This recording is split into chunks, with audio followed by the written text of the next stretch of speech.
This is Private Matters, and I'm Max van Praag, and here we talk about thriving in intimacy, sexuality, love relationships. My guest today is Tina Benson. She's a psychotherapist and a spiritual teacher and a life coach, and soon author-to-be. Welcome, Tina. Thank you so much. Welcome. It's great to be here. To Private Matters. Thank you. There's a psychiatrist in New York whose work I really respect. He was a researcher of consciousness, Thomas Hora, and he said he developed some principles that people needed to meditate on, because he said, I cannot heal people as a psychiatrist. I cannot resolve issues in the context that creates them. And he said that there was no way that psychiatry could actually help people. So he developed spiritual principles that people needed to meditate on. And one of those principles happens to come to mind right now, and that's the enlightened man can be married or not married.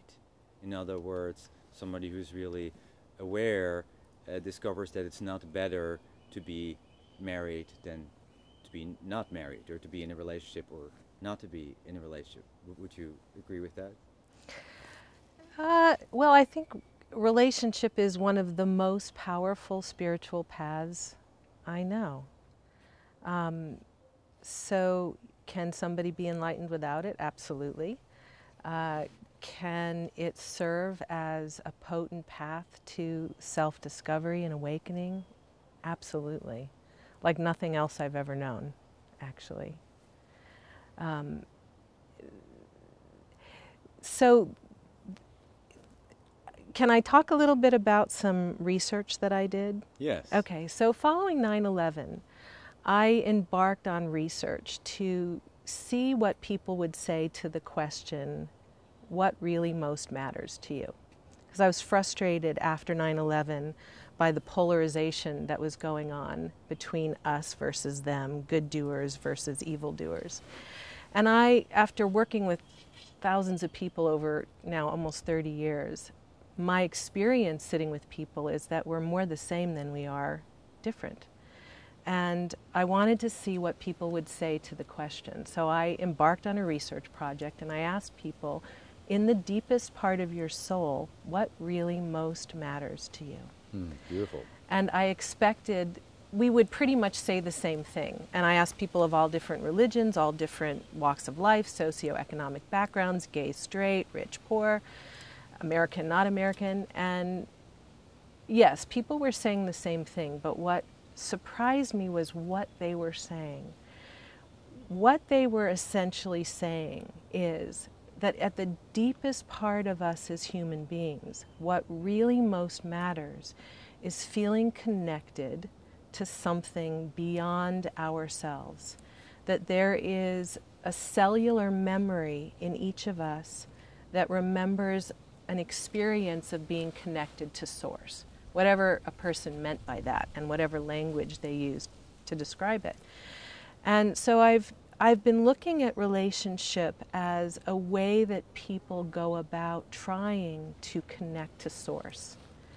And I think that what happens in intimate relationship, what underlies the hunger to connect, is a hunger to lose ourselves and our sense of isolation and our sense of separateness.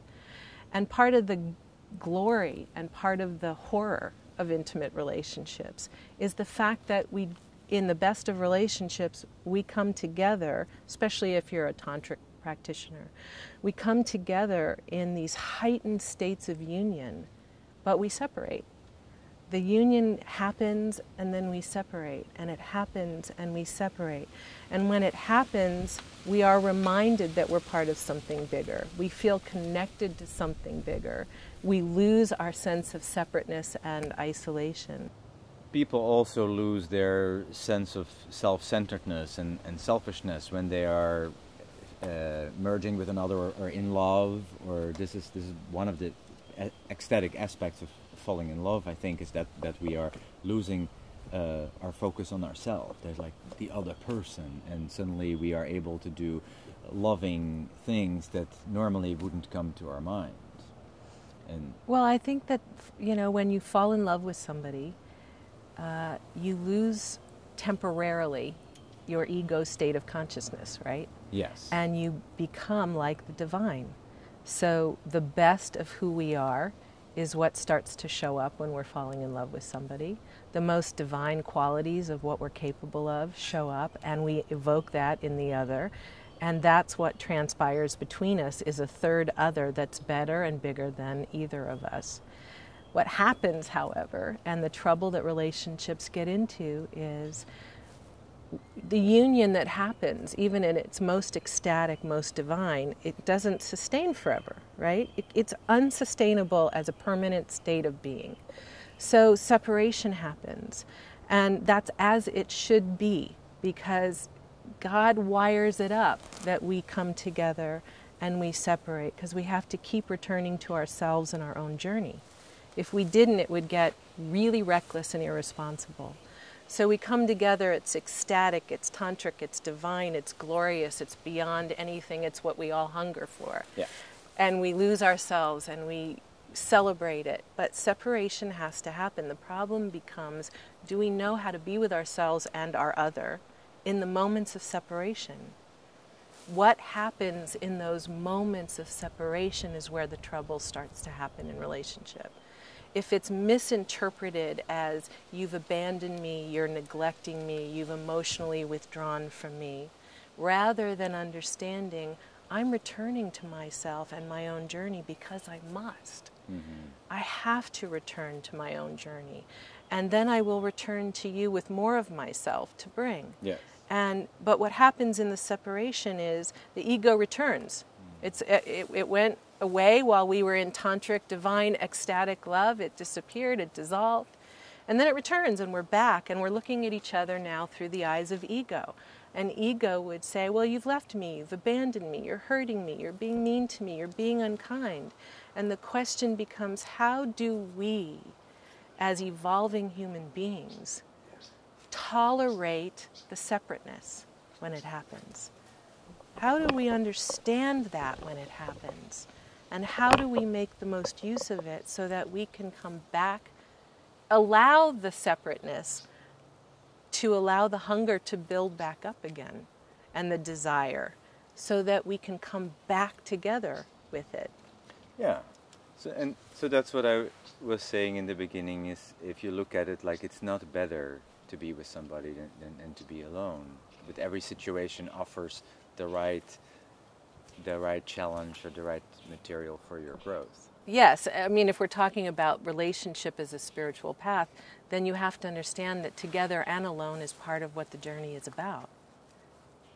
People look to relationship as a journey of togetherness. Yes. Period, Yes. Stop, end of Yes. conversation. And Yes. then when it's not happening, there's a problem. There's a problem and a loss. But that's A loss. actually not how it is. It's not actually, that's right. The journey Yeah. of relationship is union and separation, union and separation. Yes. And how we understand the moments of separation and what the divine intention of it is for. But our culture wants to package it or present it that this is what it's about, and it's got to last, and it's got to last forever. Well, where in the media, I mean, in the media, the big sweeping songs happen in the moments of union, right? Yes. Where are the big sweeping songs when the separation happens? And when both people return to their own journey, there's no place where we see that celebrated. That's where we perceive the relationship to be in trouble. And that's actually the periods where there's potential for the greatest personal work and self-discovery for each person in the relationship. It's great that you're saying that. I think a lot of people can benefit from hearing that. Well, I think that if what people said in the interviews that I did is true, we don't know how to be with our aloneness. We are in an ever hungrier state of something to distract us from our aloneness, right? So it's, rather than feel our inherent existential aloneness, rather than feel it, we turn to sex, we turn to pornography, we turn to work, we turn to food, we turn to money, Yeah. and Anything. And in our culture, there's an endless offering Yeah. of distractions. Yes. And relationship can often be one of the places we turn as a distraction Yes. to avoid feeling the aloneness. But what if relationship is intended to have us feel union and separation, union and separation? That the whole thing is part of what the spiritual path of relationship is intended for, not just the union part. No, also the alone part. Yeah. I remember doing a vow of celibacy a few times. Within a relationship. No. But what about within a relationship? That's an idea. What if aloneness within a relationship was a conscious path of exploration? Then the natural aloneness that happens doesn't become the problem we make it out to be. It becomes a part of what we're here exploring together. We're in this together. We're exploring union. We come together in relationship understanding we're coming together to explore union. But we forget we're also coming together to explore separation and aloneness together. Great perspective. And just for the viewers, the reason why we're talking about this is because you've been working with couples for 30 years. You said for a long time. You have a lot of couples in your practice that you counsel and in your groups. And I'm sure a lot of people come to you with, we are a bored couple, we have lost passion, we are unattracted. I'm sure this is very often. A million and myriads of things. Yeah. We're angry. I mean, we're bored and unattracted. And you're saying there's nothing wrong. There's nothing wrong. I mean, it's but not, underneath that might be what they come saying. But underneath that, what's going on is they feel alone and they think that that's a problem within the relationship. The reasons why they feel alone are being articulated as we've lost our passion. I'm not with the right I'm partner. angry at him because he's mean to me. I'm angry at her because she's a bitch, whatever it is. That's what they're saying. But underneath it, if you get more vulnerable to the issue, somewhere along the line, union broke and separation occurred between them. And they don't know what to do when that happens. They don't know how to make meaningful sense out of the separation. And so then it turns into fighting, it turns into arguing, it turns into sexual disinterest, it turns into all of the other things that it turns into. But really what's happened is ecstatic union has been severed and separation has occurred. And if we could hold both things within the journey of intimacy and within the journey of the exploration, there would be room for that to happen, and there would be guidance for what to do when it's happening in the relationship. So if you and I are in a relationship and we've had the heights of ecstatic tantric unioning, and all of a sudden, one morning we wake up and that's not there. That's right. We start looking for why that is, right? And we start naming it as sexual disinterest, boredom, anger, something, rather than understanding union happens, separation happens. It's the balancing of opposites that has to happen in intimate relationship. In any spiritual practice, there is a meeting of opposites. In any spiritual practice, the practice is to stand in the center point of opposites.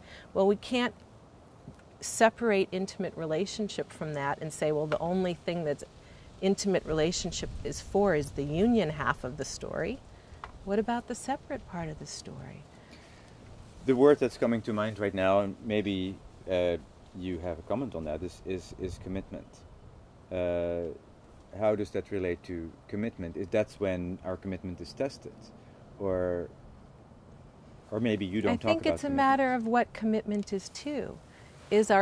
Most people commit when they commit unconsciously to, I'm committed to the ecstasy in the union, and as long as that's there, I'm in, but once that falls away, I'm out. As opposed to, I'm committed to this exploration.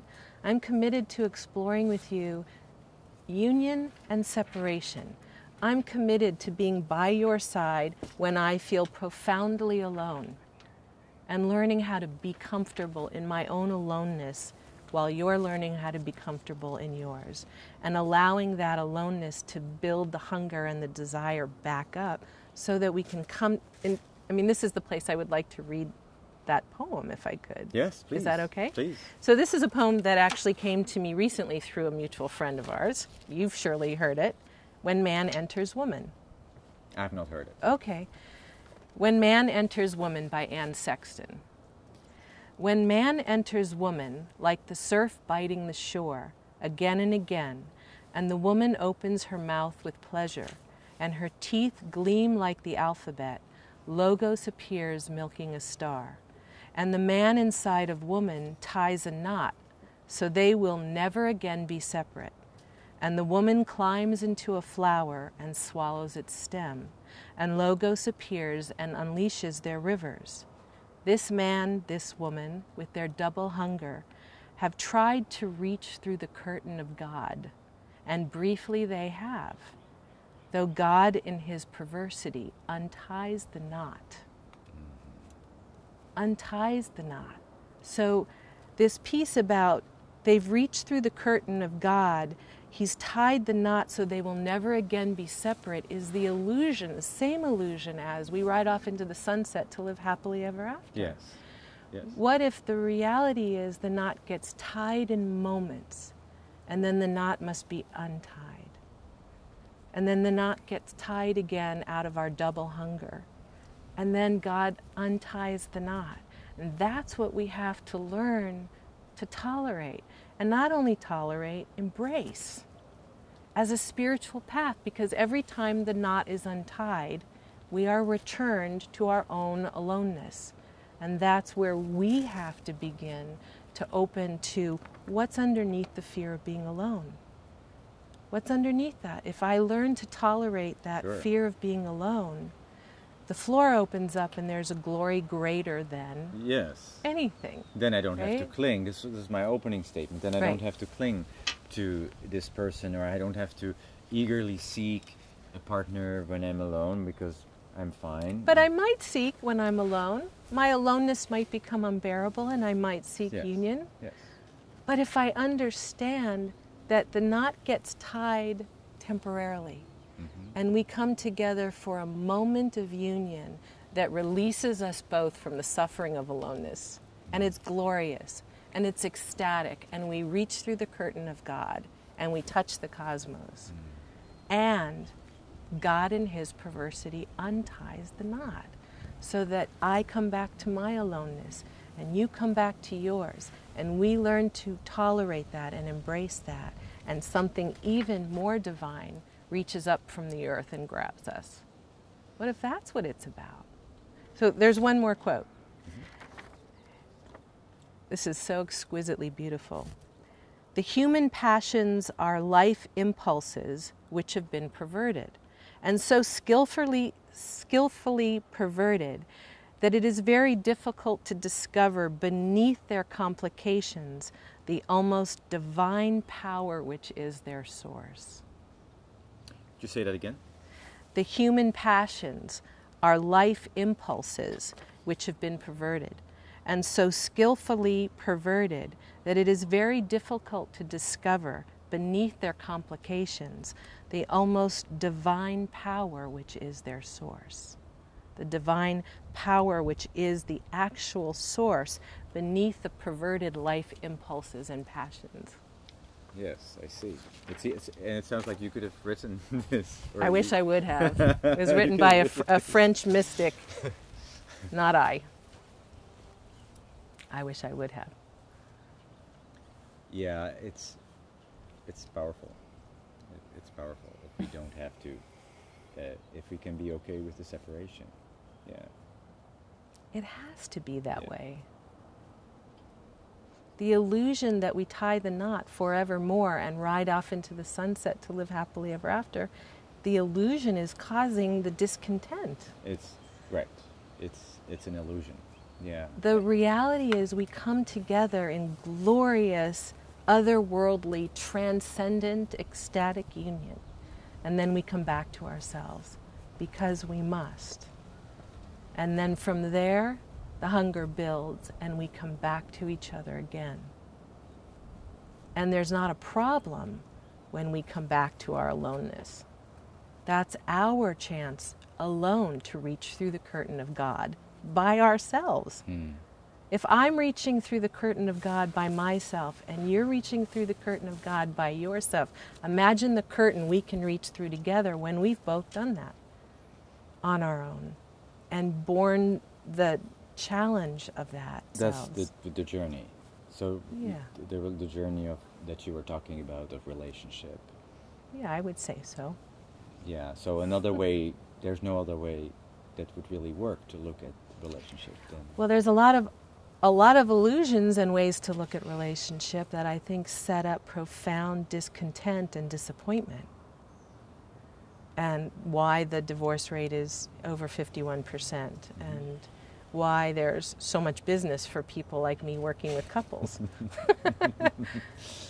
You know? And I imagine that you, on your own path, that you've gone through all these different aspects. There's nothing that I teach or speak or say that I don't walk.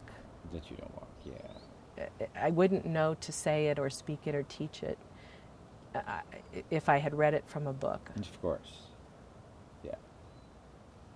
I walk through the fires first, and then if I'm still standing afterwards, I have something to offer, and I'll offer it. You said it in the beginning. You said that it's the most profound spiritual journey you know is the one that one of the most profound spiritual journeys is to be in a relationship or what we experience, what challenges. It's been one of my greatest teachers for sure. Yeah. The challenges, the triumphs, the failures, the breakthroughs, the glory, the agony. Whether it is 1 hour or 5 years or 1 minute. 1 minute to a lifetime. Yes. I mean, if you're really present, a relationship's happening at every moment, right? Yes. If you're if you're really, really here, yes, it's always happening right now. Yes. I had a relationship with the camera guy when I walked in. Mm-hmm. We had a 2-second interchange and something happened. And sitting here with you, something happens. If I'm transparent enough to allow it to happen and willing enough to be here with you, something happens. And if you're transparent enough and willing enough and vulnerable enough, something joyful happens.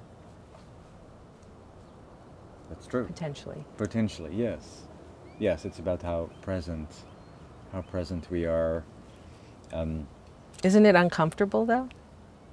Is it uncomfortable? To be that present, to be that transparent, to be that available? It's different than... I don't find it uncomfortable necessarily, but there is a time for it, and there's a time to be not in the connection. Mm-hmm. If I didn't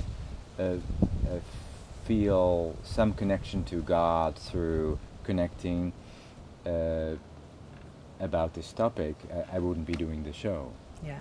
So the reason why I do this show is because sometimes after I record an interview, I feel such a high, such a strong, I get such a strong, powerful signal that I know that this for me is the right path. Yeah. Is the right path. Beautiful.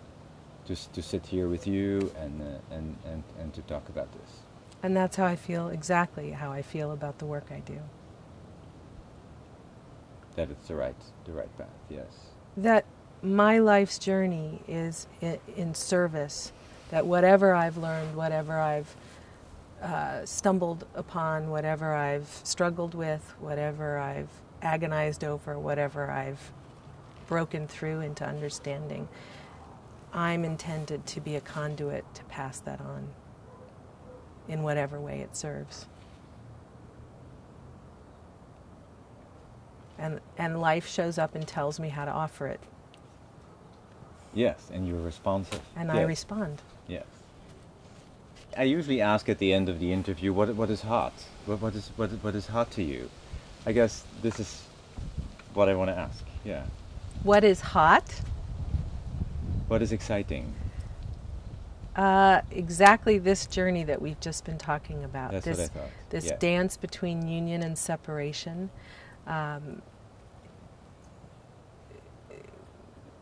really hot. I find that very hot, actually. I find it very hot. And the temptation to dissolve into another, and the necessity to step back and return to oneself. I find that a hot dance. I really do. And I dance also. And when I dance, I like that dance. I like the dancing and joining with somebody and finding a movement that neither one of us are guiding and doesn't belong to either one of us, but is a dance that we enter together that's something other than either of us. And then I love returning to my own dance and finding myself again.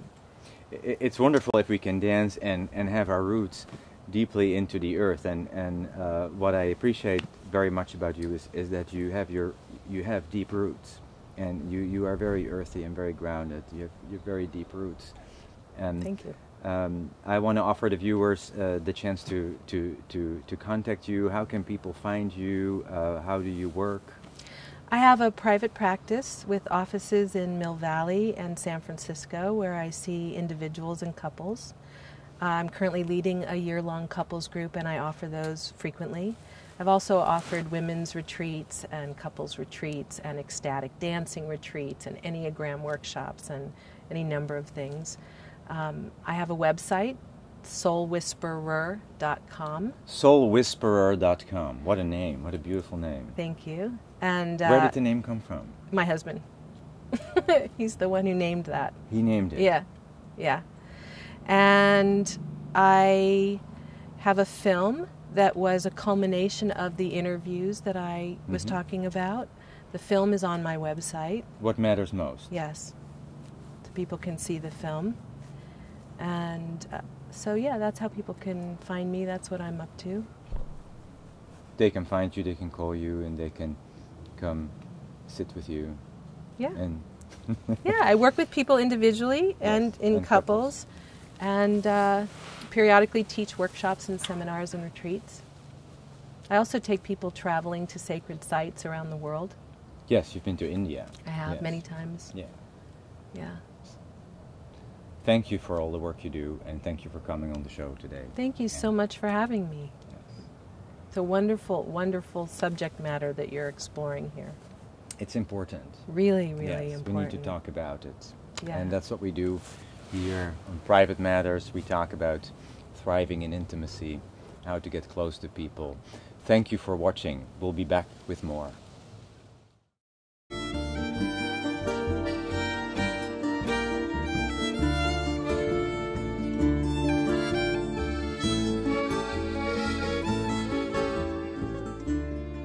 Si vos escrevem, não está a escrever. Se vos esquecer, não está a esquecer. Até o dia que vou voltar. Se vos escrever, não está a escrever. Se vos esquecer, não está a esquecer.